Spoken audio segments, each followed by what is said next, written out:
25 भारतीयों और एक नेपाली नागरिक को कायरतापूर्ण मौत के घाट उतार दिया गया। मुंबई के 26 नवंबर 2008 के हमलों के बाद यह भारत में हुई किसी आतंकवादी हमले में मारे गए आम नागरिकों की संख्या की दृष्टि से सबसे गंभीर घटना है। पहलगाम का हमला अत्यधिक बर्बरतापूर्ण था, जिसमें वहां मौजूद लोगों को करीब से और उनके परिवारों के सामने सिर पर गोली मारी गई। हत्या के इस तरीके से परिवार के सदस्यों को जानबूझकर आघात पहुंचाया गया। साथ ही उन्हें यह नसीहत भी दी गई कि वे वापस जाकर इस संदेश को पहुंचा दें। यह हमला स्पष्ट रूप से जम्मू और कश्मीर में बहाल हो रही सामान्य स्थिति को बाधित करने के उद्देश्य से किया गया था। चूंकि पर्यटन फिर से अर्थव्यवस्था का मुख्य आधार बन रहा था, इस हमले का मुख्य उद्देश्य इसे प्रतिकूल रूप से प्रभावित करना था। पिछले वर्ष आप सभी जानते हैं 2.25 करोड़ से अधिक पर्यटक कश्मीर आए थे। इस हमले का मुख्य उद्देश्य इसलिए संभवतः यह था कि इस संघ राज्य क्षेत्र में विकास और प्रगति को नुकसान पहुंचाकर इसे पिछड़ा बनाए रखा जाए और पाकिस्तान से लगातार होने वाले सीमा पार आतंकवाद के लिए उपजाऊ जमीन बनाने में सहायता की जाए। हमले का यह तरीका जम्मू और कश्मीर और शेष राष्ट्र दोनों में सांप्रदायिक दंगे भड़काने के उद्देश्य से भी प्रेरित था। इसका श्रेय सरकार और भारत के सभी नागरिकों को दिया जाना चाहिए कि इन प्रयासों को विफल कर दिया गया। एक समूह ने खुद को रेजिस्टेंस फ्रंट टीआरएफ कहते हुए इस हमले की जिम्मेदारी ली है। यह समूह संयुक्त राष्ट्र द्वारा प्रतिबंधित पाकिस्तानी आतंकवादी समूह लश्कर-ए-तैयबा से जुड़ा हुआ है। यह उल्लेखनीय है कि भारत ने मई और नवंबर 2024 में संयुक्त राष्ट्र की 1267 कमेटी की सैंक्शंस मॉनिटरिंग टीम को अर्धवार्षिक रिपोर्ट प्रस्तुत की थी, जिसमें टीआरएफ के बारे में साफ इनपुट दिए गए थे। इससे पाकिस्तान स्थित आतंकवादी समूहों के लिए कवर के रूप में टीआरएफ की भूमिका सामने आई थी। इससे पहले भी दिसंबर 2023 में भारत ने इस टीम को लश्कर-ए-तैयबा और जैश-ए-मोहम्मद के बारे में सूचित किया था, जो टीआरएफ जैसे छोटे आतंकवादी समूहों के माध्यम से अपनी गतिविधियों को संचालित कर रहे हैं। इस संबंध में 25 अप्रैल को यूएन सिक्योरिटी काउंसिल प्रेस वक्तव्य में टीआरएफ के संदर्भ को हटाने के लिए पाकिस्तान के दबाव पर भी ध्यान दिया जाना चाहिए। पहलगाम आतंकवादी हमले की जांच से पाकिस्तान के साथ आतंकवादियों के संपर्क उजागर हुए हैं। रेजिस्टेंस फ्रंट द्वारा किए गए दावे और लश्कर-ए-तैयबा से ज्ञात सोशल मीडिया हैंडल द्वारा इसको रीपोस्ट किया जाना इसकी पुष्टि करता है। चश्मदीद गवाहों और विभिन्न जांच एजेंसियों को उपलब्ध अन्य सूचनाओं के आधार पर हमलावरों की पहचान भी हुई है। हमारी इंटेलिजेंस ने इस टीम के योजनाकारों और उनके समर्थकों की जानकारी जुटाई है। इस हमले की रूपरेखा भारत में सीमा पार आतंकवाद को अंजाम देने के पाकिस्तान के लंबे ट्रैक रिकॉर्ड से भी जुड़ी हुई है, जिसके लिखित और स्पष्ट दस्तावेज उपलब्ध हैं। पाकिस्तान दुनिया भर में आतंकवादियों के लिए एक शरण स्थल के रूप में पहचान बना चुका है। यहां अंतर्राष्ट्रीय स्तर पर प्रतिबंधित आतंकवादी सजा पाने से बचे रहते हैं। इसके अलावा पाकिस्तान ने इस मुद्दे पर विश्व और फाइनेंशियल एक्शन टास्क फोर्स जैसे अंतर्राष्ट्रीय मंचों को जानबूझकर गुमराह करने के लिए भी जाना जाता है। साजिद मीर का मामला, जिसमें इस आतंकवादी को पाकिस्तान ने मृत घोषित कर दिया था और फिर अंतर्राष्ट्रीय दबाव के परिणाम स्वरूप वो जीवित पाया गया, इसका सबसे स्पष्ट उदाहरण है। यह स्वाभाविक है कि पहलगाम में हुए इस हमले से जम्मू और कश्मीर के साथ साथ भारत के अन्य भागों में भी आक्रोश देखा गया। हमलों के बाद भारत सरकार ने स्वाभाविक रूप से पाकिस्तान के साथ संबंधों को लेकर कुछ कदम उठाए। आप सभी उन निर्णयों से अवगत हैं जिसकी घोषणा 23 अप्रैल को की गई थी। तथापि यह आवश्यक समझा गया कि 22 अप्रैल के हमले के अपराधियों और उनके योजनाकारों को न्याय के कटघरे में लाया जाए। हमलों के एक पखवाड़े के बाद भी पाकिस्तान द्वारा अपने क्षेत्र या अपने नियंत्रण वाले क्षेत्रों में आतंकवादियों की इंफ्रास्ट्रक्चर के विरुद्ध कार्रवाई करने के लिए कोई स्पष्ट कदम नहीं उठाया गया है। उल्टे वो इनकार करने और आरोप लगाने में ही लिप्त रहा है। पाकिस्तान आधारित आतंकवादी मॉड्यूल्स पर हमारी खुफिया निगरानी ने संकेत दिया है कि भारत के विरुद्ध आगे भी हमले हो सकते हैं। अतः इनको रोकना और इनसे निपटना दोनों को बेहद आवश्यक समझा गया। आज सुबह, जैसा कि आपको ज्ञात होगा, भारत ने इस तरह के सीमा पार हमलों का जवाब देने और उन्हें रोकने तथा उनका प्रतिरोध करने के अपने अधिकार का प्रयोग किया है। यह कार्यवाही नपीतुली, नॉन एस्केलेटरी, आनुपातिक और जिम्मेदारीपूर्ण है। यह आतंकवाद की इंफ्रास्ट्रक्चर को समाप्त करने और भारत में भेजे जाने वाले संभावित आतंकवादियों को अक्षम बनाने पर केंद्रित है। आपको यह भी स्मरण होगा कि 25 अप्रैल 2025 को संयुक्त राष्ट्र सुरक्षा परिषद ने पहलगाम आतंकवादी हमले पर एक प्रेस वक्तव्य जारी किया था, जिसमें आतंकवाद के इस निंदनीय कार्य के अपराधियों, आयोजकों, फाइनेंसरों और प्रायोजकों को जवाबदेह ठहराने और उन्हें न्याय के दायरे में लाने की आवश्यकता पर जोर दिया गया था। भारत की आज की इस कार्रवाई को इसी संदर्भ में देखा जाना चाहिए। Good morning. Thank you all for joining this briefing.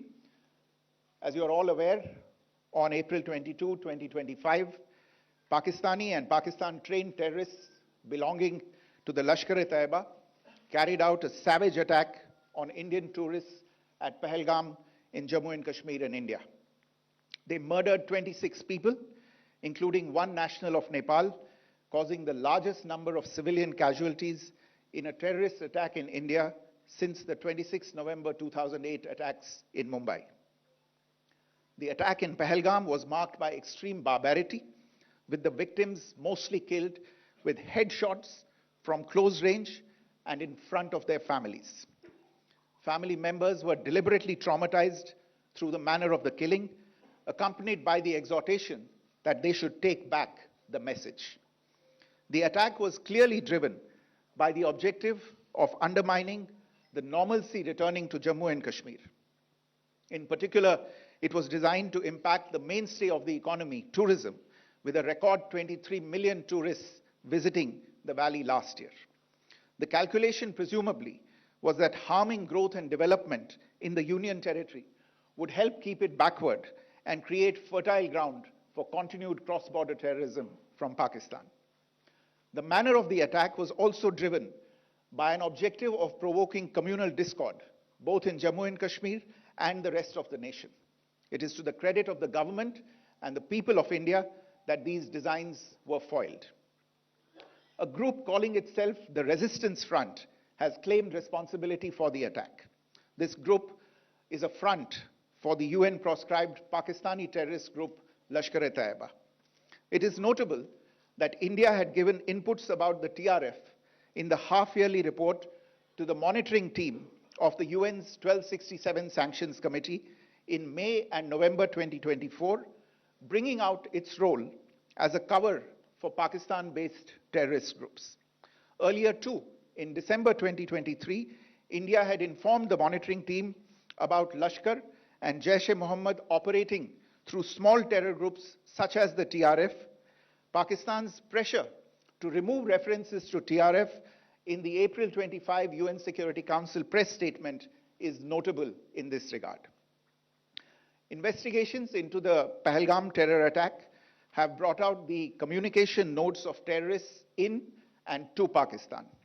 The claims made by the Resistance Front and their reposting by known social media handles of the Lashkar-e-Taiba speak for themselves. Identification of the attackers based on eyewitness accounts as well as other information available to law enforcement agencies has also progressed.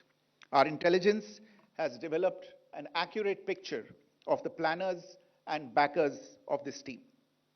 The features of this attack also tie in with Pakistan's long track record of perpetrating cross-border terror in India, which is well documented and beyond question. Pakistan also has a well-deserved reputation as a haven for terrorists from around the world, with internationally proscribed terrorists enjoying impunity there. In addition, Pakistan has been known to willfully mislead the world and international forums, such as the Financial Action Task Force, on this issue.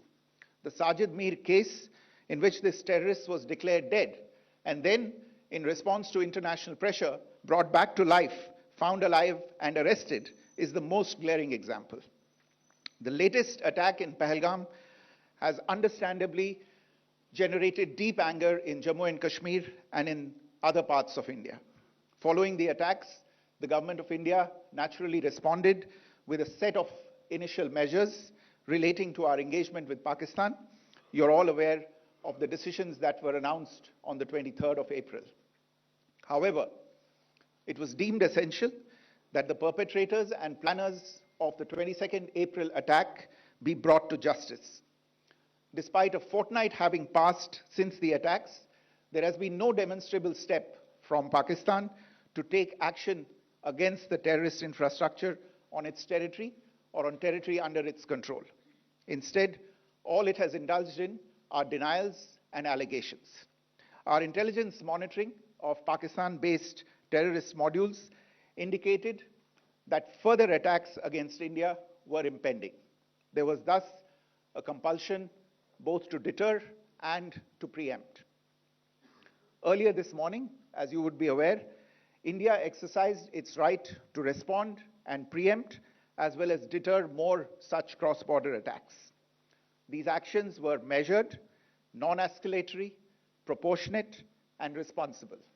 They focused on dismantling the terrorist infrastructure and disabling terrorists likely to be sent across to India. You would also recall that the Security Council on 25th April 2025 had issued a press statement on the Pahalgam terror attack, underlining, and I quote, the need to hold perpetrators, organizers, financiers, and sponsors of this reprehensible act of terrorism accountable and bring them to justice, unquote. India's latest actions should be seen in this context. Joining me for this briefing on our actions earlier this morning are Colonel Sophia Qureshi and Wing Commander Vyomika Singh. I will request them to share some details regarding Operation Sindoor with all of you.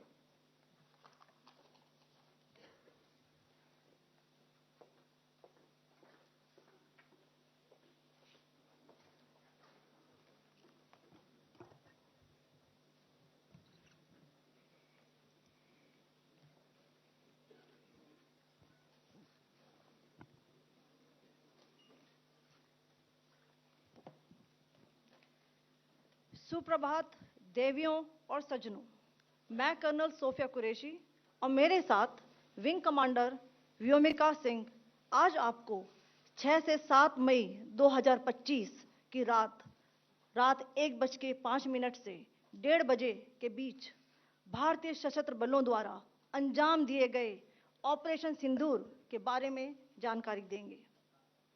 Operation सिंदूर 22 अप्रैल को पहलगाम में हुए विभत्स आतंकवादी हमले के शिकार मासूम नागरिकों व उनके परिवारों को न्याय देने के लिए लॉन्च किया गया था। इस कार्रवाई में 9 टेररिस्ट कैंप्स को टारगेट किया गया और पूरी तरह से इसे बर्बाद किया गया। पाकिस्तान में पिछले 3 दशकों से टेरर इंफ्रास्ट्रक्चर का निर्माण हो रहा है।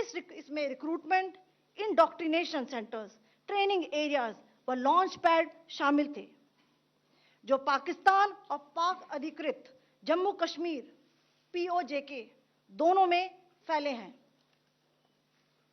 Operation Sindoor was launched by Indian Armed Forces to deliver justice to the victims of Pahalgam terror attack and their families. 9 terrorist camps were targeted and successfully destroyed. Over the last 3 decades, Pakistan has systematically built terror infrastructure. It is a complex web of recruitment and indoctrination centers, training areas for initial and refresher courses, and launch pads for handlers. These camps are located both in Pakistan as well as Pakistan-occupied Jammu and Kashmir areas. Some of the well-known training camps are located, as you can see on the screen. They are distributed from Savai Nala in the north, counting to approximately 21, ending at Bhagalpur to the south. इन लक्ष्यों का चयन विश्वसनीय intelligence सूचनाओं के आधार पर हुआ ताकि आतंक गतिविधियों की रीढ़ तोड़ी जा सके और यह खास ध्यान दिया गया कि निर्दोष नागरिकों और सिविलियन इंस्टॉलेशन को नुकसान न पहुंचे. The selection of these targets for Operation Sindoor was based on credible intelligence inputs and role of these facilities in perpetrating the terror activities. The locations were so selected to avoid damage to civilian infrastructures and loss of any civilian lives. This was done with due diligence, and the camps selected for targeting and their engagement will now be shown to you one by one. POJK के target मैं आपको बताना चाहूंगी. सबसे पहले सवाई नाला camp Muzaffarabad, जो कि POJK के लाइन ऑफ कंट्रोल से 30 किलोमीटर दूर है. यह एक लश्कर तौयबा का ट्रेनिंग सेंटर था. 20 अक्टूबर 2024 सोनमर्ग, 24 अक्टूबर 24 गुलमर्ग, 22 अप्रैल 2025 पहलगाम, इन हमलों के आतंकियों ने यहीं से प्रशिक्षण लिया था. सैयदना बिलाल कैंप मुजफ्फराबाद, यह एक जैश ए मोहम्मद का स्टेजिंग एरिया है. यह हथियार, विस्फोटक और जंगल सर्वाइवल ट्रेनिंग का केंद्र भी था. गुलपुर कैंप कोटली, यह LOC से 30 किलोमीटर दूर था. लश्कर तौयबा का बेस था जो रजौरी, पुंछ में सक्रिय था. 20 अप्रैल 2023 को पुंछ में और 9 जून 2024 को तीर्थ यात्रियों के बस हमले में यहीं से आतंकी को ट्रेन किया गया था.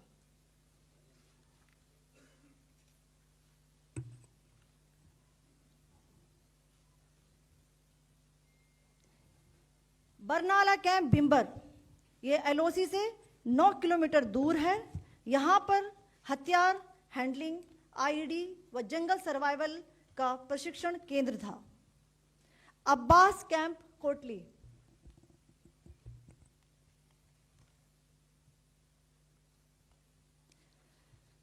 यह LOC से 13 किलोमीटर दूर है. लश्कर तौयबा का फिदाइन यहां तैयार होता था. इसकी कैपेसिटी 15 टेररिस्ट को ट्रेन करने की थी.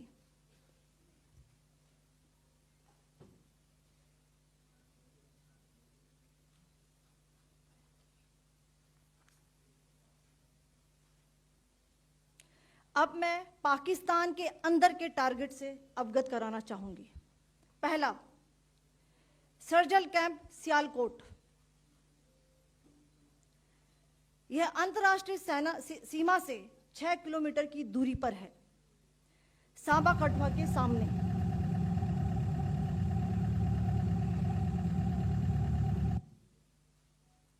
मार्च 2025 में जम्मू एंड कश्मीर पुलिस के 4 जवानों को की जो हत्या की गई थी, उन आतंकवादियों को इसी जगह पर ट्रेन किया गया था.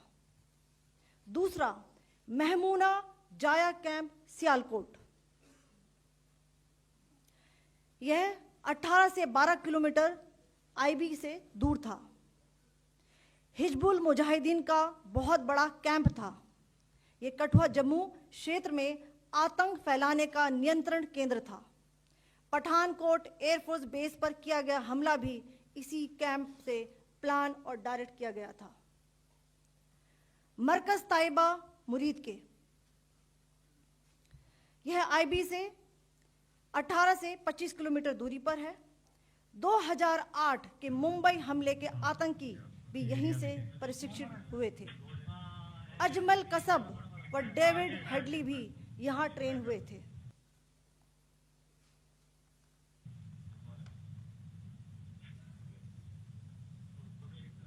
आगे दूसरा आया।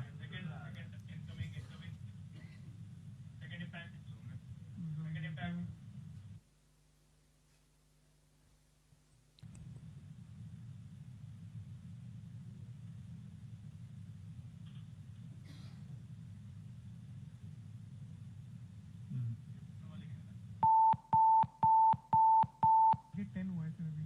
टारगेट 10 हुआ, एंक्लोजर सेम ही है। 7 it is hit the target. हाँ हाँ।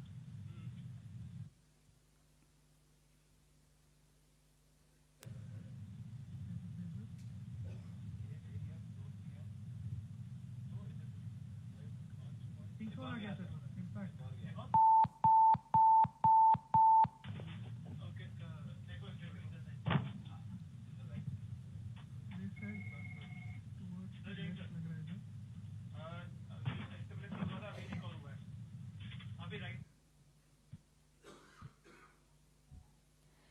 मरकज सुभान अल्लाह भावलपुर ये इंटरनेशनल बाउंड्री से 100 किलोमीटर दूर है।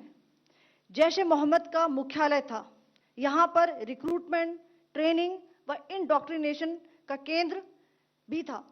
शीर्ष आतंकी अक्सर यहाँ आते थे। मैं आप सबको बताना चाहती हूँ कि किसी भी सैन्य ठिकाने का निशाना नहीं बनाया गया और अभी तक किसी तरह की नागरिक क्षति की रिपोर्ट नहीं है। धन्यवाद। जय Hind. The strike on the terror camps were undertaken through precision capability, as shown to you. A niche technology weapons with careful selection of warheads was ensured so that there will be no collateral damage. The point of impact in each of the target was a specific building or a group of buildings. All the targets were neutralized with clinical efficiency, and the results reiterate the professionalism of the Indian Armed Forces in the planning and execution of their operations. No military establishments were targeted. India has demonstrated considerable restraint in its response. However, it must be said that the Indian Armed Forces are fully prepared to respond to Pakistani misadventures, if any, that will escalate the situation. Jai Hind, and thank you very much. Ladies and gentlemen, friends in the media, I ask your indulgence today in view of the fact that this is still an evolving situation. We will therefore not be able to take questions and answers today, but we will come back for more updates and more briefings shortly. Thank you all very much for joining us this morning. Thank you. Jai Hind.